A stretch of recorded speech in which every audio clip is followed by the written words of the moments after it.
चलिए आज deep learning की दुनिया में थोड़ा और गहरा उतरते हैं। अक्सर सुनने में आता है कि ये इंसानी दिमाग से प्रेरित है, पर क्या ये सच में दिमाग की नकल है या बस कुछ और ही है? बिल्कुल सही सवाल है। ये दिमाग की नकल तो नहीं है। असल में ये न्यूरल नेटवर्क रिसर्च की कह सकते तीसरी लहर है। तीसरी लहर मतलब इससे पहले भी? हाँ, पहली 1940s के दशक में आई थी साइबरनेटिक्स के नाम से, फिर 80s के दशक में कनेक्शनिज्म, और अब ये जो करीब 2006 में शुरू हुई। पर इस बार जो सबसे बड़ा फर्क है वो है डेटा की भूख। डेटा की भूख मतलब कितनी, कोई अंदाजा है? अंदाज़ा ये है कि किसी मॉडल को ठीक ठाक प्रदर्शन करने के लिए हर कैटेगरी के लगभग 5000 उदाहरण चाहिए। 5000? हाँ, और अगर इंसानी प्रदर्शन को पार करना है तो ये आंकड़ा कम से कम 1 करोड़ लेबल वाले उदाहरणों तक पहुंच जाता है। 1 करोड़? ये तो मतलब सोचने वाली बात है। एक मशीन को वो सिखाने के लिए जो हम देखकर सीख जाते हैं उसे लाखों गुना ज्यादा देखना पड़ता है। तो फिर ये सीखते कैसे हैं? इसका जो सबसे मुख्य तरीका है उसे बैक प्रोपगेशन कहते हैं। Back propagation? हाँ, ये सुनने में जटिल लगता है पर इसका मतलब बहुत आसान है। एक तरह से अपनी गलतियों से सीखना। जब भी मॉडल कोई गलती करता है वो सिग्नल को पीछे भेजता है और अपने कनेक्शंस को थोड़ा थोड़ा सुधारता है। ये तो बहुत दिलचस्प है। मुझे मैट मजूर के एक ब्लॉग पोस्ट की याद आ गई।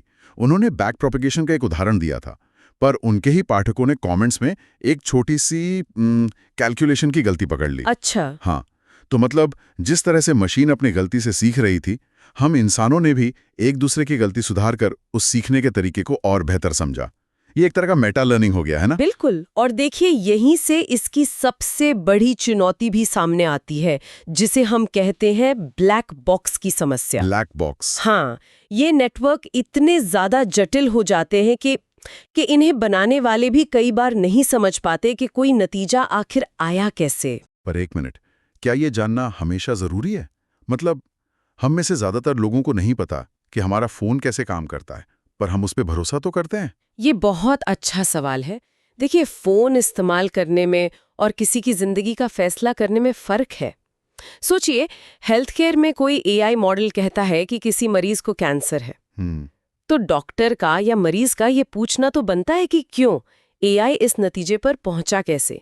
जब तक इसका जवाब नहीं मिलेगा, भरोसा कैसे होगा? सही बात है।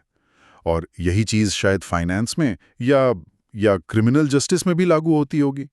पारदर्शिता के बिना भरोसा नहीं हो सकता।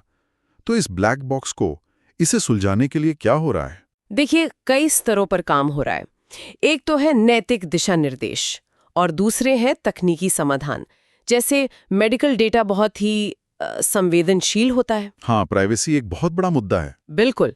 तो इसके लिए होमोमॉर्फिक एन्क्रिप्शन और डिफरेंशियल प्राइवेसी जैसी तकनीकों का इस्तेमाल हो रहा है। होमोमॉर्फिक एन्क्रिप्शन, ये तो सुनने और भी मुश्किल लग रहा है। इसे ऐसे समझिए कि आप एक बंद बक्से पर ताला लगाए बिना उसके अंदर के सामान पर काम कर सकते हैं। मतलब एआई किसी के प्राइवेट मेडिकल डेटा को प्रोसेस कर सकता है बिना उसे असल में देखे। वाह, मतलब डेटा पूरी तरह सुरक्षित रहता है। हाँ। और उन मामलों में क्या होता है जहां डेटा ही बहुत कम हो, जैसे किसी बहुत ही दुर्लभ बीमारी की मेडिकल इमेज? वहाँ ट्रांसफर लर्निंग काम आती है।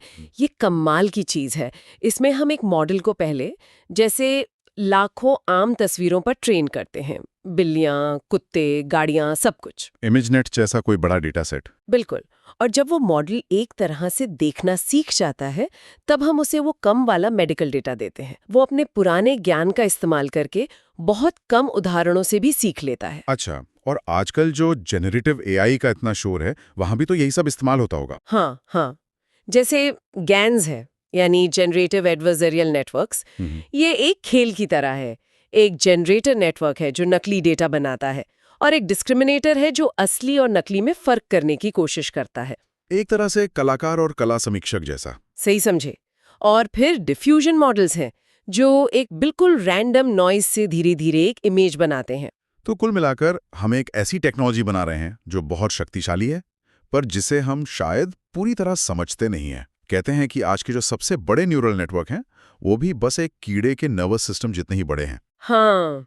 तो सोचने वाली बात यह है कि जैसे जैसे ये मॉडल और बड़े और शक्तिशाली होते जाएंगे, क्या ये ब्लैक बॉक्स की गुत्थी और उलझ जाएगी, या फिर इसे समझने के हमारे तरीके भी उतनी ही तेजी से